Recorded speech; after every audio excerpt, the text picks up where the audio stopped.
58. The siege at Baideng.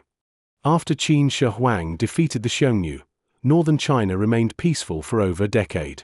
However, after the fall of the Qin dynasty, the Xiongnu took advantage of the chaos and gradually expanded southward. By the time of Emperor Gaozu, Liu Bang, the Xiongnu leader Modu Chanyu, led an army of 400,000 soldiers, besieging the territory of King Xin of Han, in Mei, modern Shaoxing, Shaanxi. King Xin, a former noble of the Korean state, could not withstand the attack and sought peace with the Xiongnu. When Liu Bang heard of this, he sent envoys to rebuke King Xin of Han. Fearing punishment, King Xin defected to the Xiongnu. Modu Chanyu then occupied Mei and continued his advance south, besieging Jinyang, modern Taiyuan, Shaanxi. Liu Bang marches against the Xiongnu.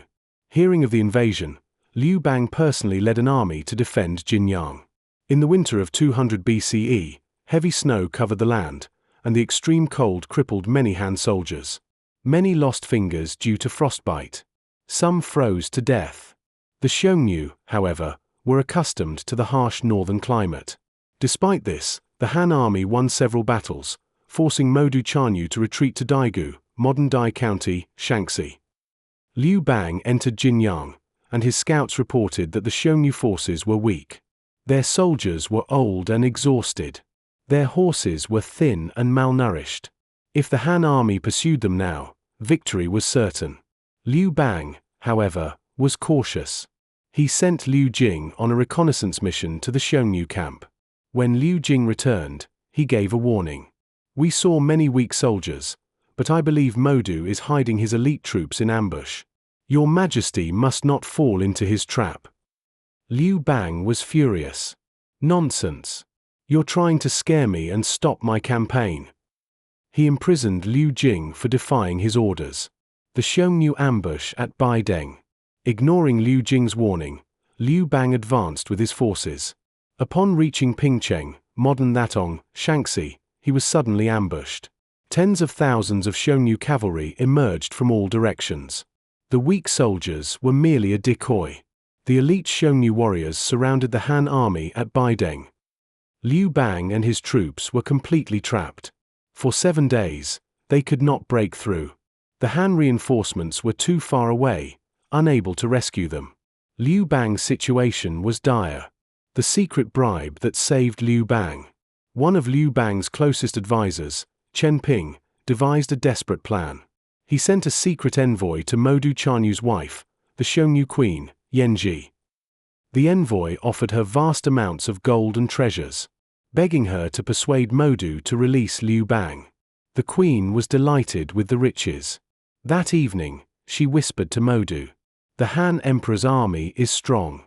If we continue this battle, the Han reinforcements will come. It's better to retreat now and secure peace." Modu, convinced by his wife, decided not to risk further battle. The next morning, he deliberately left a small gap in the encirclement. Liu Bang immediately took the opportunity. Under the cover of heavy fog, with archers covering his retreat, he fled from Baideng and escaped to Guangwu, modern Yu County, Shaanxi. Once he was safe, Liu Bang released Liu Jing, admitting his mistake. "I should have listened to you. I was nearly killed at Baideng." The aftermath, He Qin, peace through marriage. Having barely escaped death, Liu Bang realized he could not defeat the Xiongnu militarily. Instead, he turned to diplomacy. He asked Liu Jing for advice, and Liu Jing proposed a solution. "Instead of war, let's adopt a He Qin, marriage alliance, policy. By marrying a Han princess to the Xiongnu ruler, we can secure temporary peace." Liu Bang agreed and sent Liu Jing to negotiate. Modu Chanyu accepted the offer, and Liu Bang selected a daughter of a concubine to be the great princess, married her to Modu Chanyu, formalized a peace treaty between Han and Xiongnu. This marriage alliance marked the beginning of He Qin diplomacy, which the Han dynasty continued for decades to maintain peace with the Xiongnu. Legacy of the Baideng incident. The Battle of Baideng showed the danger of underestimating the Xiongnu, the power of diplomacy over war, the importance of strategic patience in empire building. Though humiliating, The He Qin policy prevented further large-scale wars, allowing the Han dynasty to consolidate its rule in China before later taking the offensive against the Xiongnu. 59. The Oath at Baima. Toward the end of Emperor Gaozu's, Liu Bang's, reign, he favored Lady Qi, who bore him a son, Rui, the Prince of Zhao. Liu Bang began to doubt the ability of his first son, Liu Ying, born to Empress Lu, considering him too weak to rule. On the other hand, Prince Rui resembled Liu Bang in temperament and decisiveness, making Liu Bang consider changing the heir. However, all of his ministers opposed the idea, including Zhong Liang, whom Liu Bang deeply respected.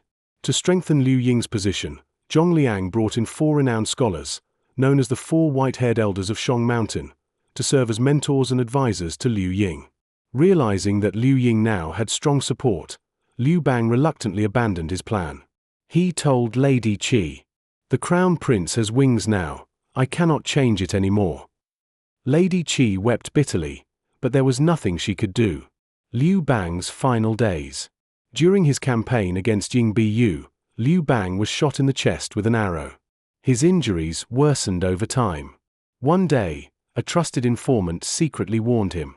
Empress Lu and her brother-in-law, General Fan Kuai, planned to kill Lady Qi and Prince Rui after your death. Furious, Liu Bang immediately summoned Chen Ping and General Zhu Bo, ordering them, "Go to the military camp and bring me Fan Kuai's head at once." At that time, Fan Kuai was stationed in Yang. Chen Ping and Zhu Bo, however, hesitated. Fan Kuai is a great hero and Empress Lu's brother-in-law. If we kill him now, what if the emperor later regrets it? Instead of executing Fan Kuai, they arrested him and transported him back to Chang'an in a prisoner's cart. As expected, Empress Lu later released him. The White Horse Oath. As Liu Bang's health deteriorated, he gathered his top ministers for a final decree.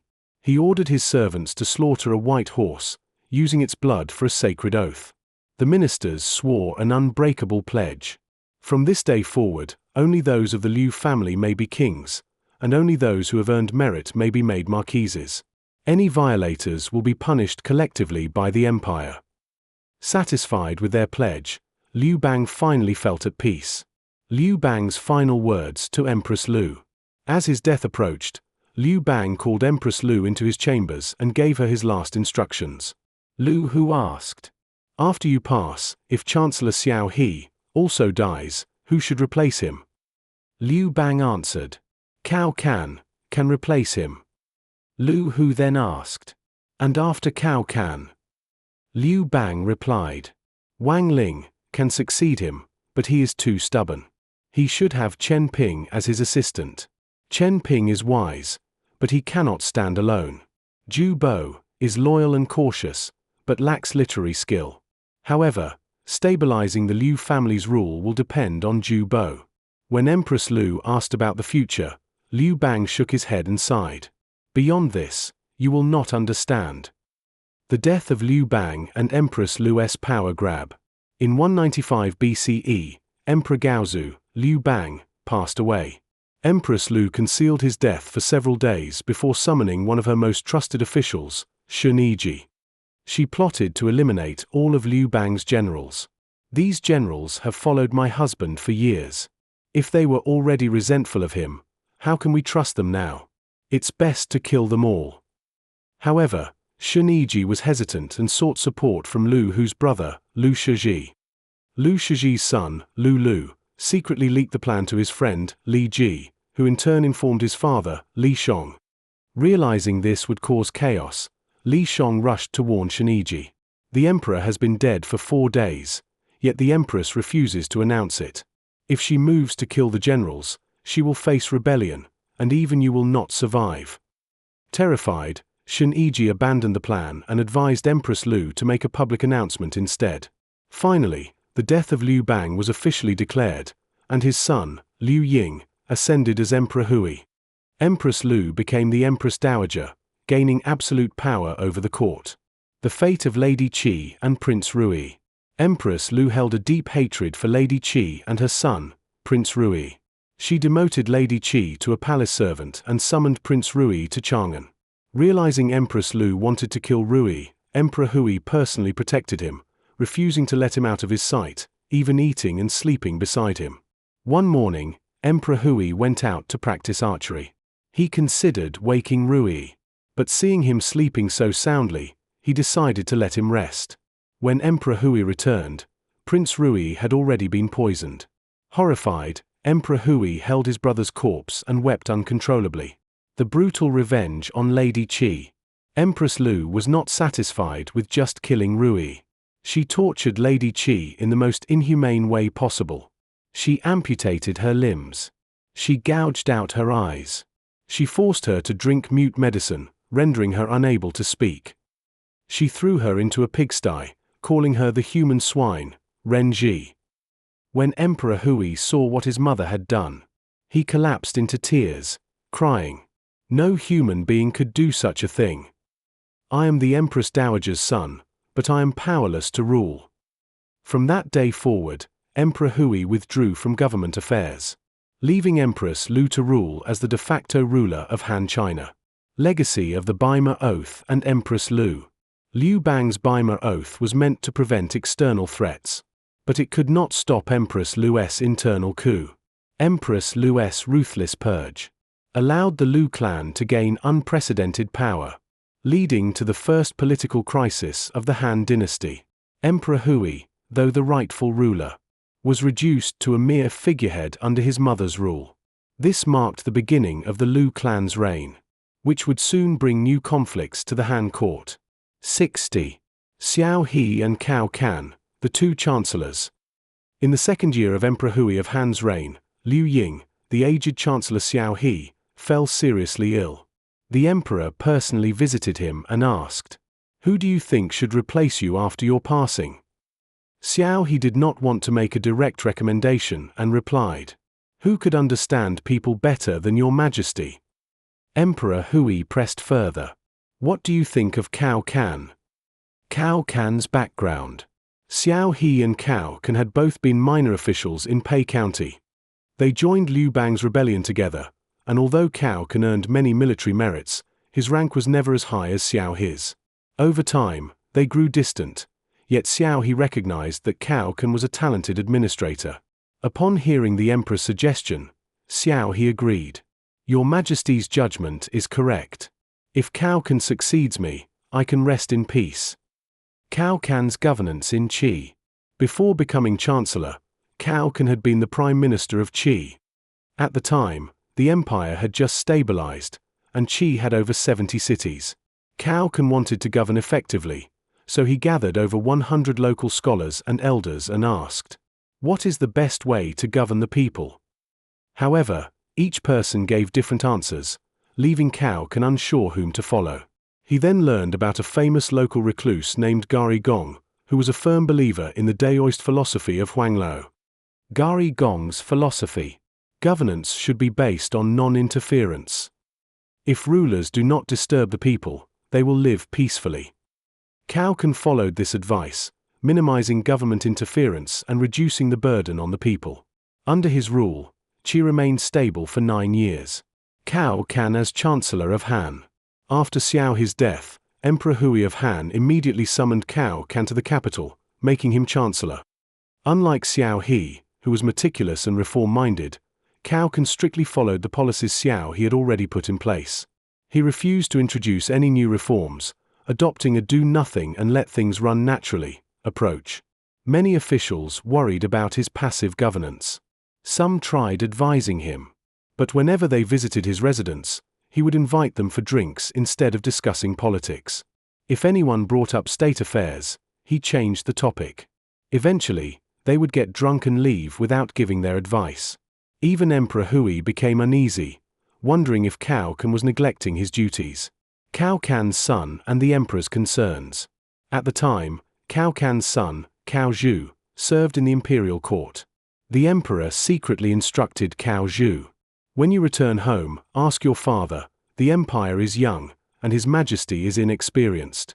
The nation's fate depends on you, but you spend your days drinking and avoiding work. How can this be good governance?" Cao Zhu did as instructed.